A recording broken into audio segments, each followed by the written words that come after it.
السلام علیکم۔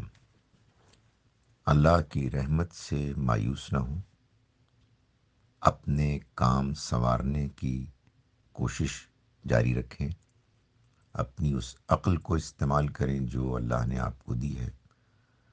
کام کرتے ہوئے ان لوگوں سے مشورہ کریں کہ جو آپ کے ارد گرد موجود ہیں اور آپ کے خیال میں وہ سمجھدار لوگ ہیں۔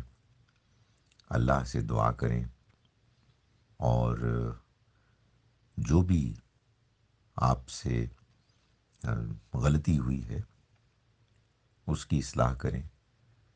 جس تجربے سے بھی گزریں اور آپ کو ناکامی کا سامنا ہو تو آپ اس سے سیکھیں اور یہ یقین رکھیں کہ اللہ آپ کی مدد کرے گا اگر آپ کی نیت اچھی ہے اور آپ اپنی عقل، فہم، تجربے کی روشنی میں فیصلے کر رہے ہیں۔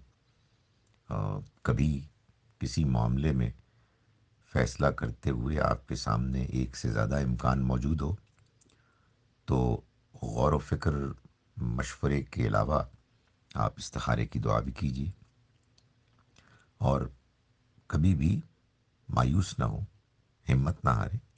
اللہ تعالیٰ انسان کو امتحان سے، زندگی کے نشیب و فراز سے گزارتا ہے، اور اس میں انسانی کی بہتری ہوتی ہے۔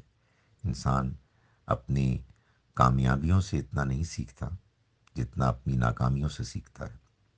اللہ کے پیغمبروں کی زندگی میں بھی بہت نشیب و فراز آئے، جس کے نتیجے میں اللہ نے ان کو پختہ بنایا۔ رہی یہ بات کہ کسی نے آپ کے ہاتھ کی لکیروں کو دیکھ کے آپ کو یہ بتایا کہ آپ فلاں عمر کے بعد آپ کے معاملہ ٹھیک ہوں گے، تو جان لیں کہ ہاتھ کی لکیریں دیکھ کر مستقبل کے بارے میں بات بتانا یہ کوئی ڈیفینیٹ، قابل اعتبار کوئی ذریعہ علم نہیں ہے۔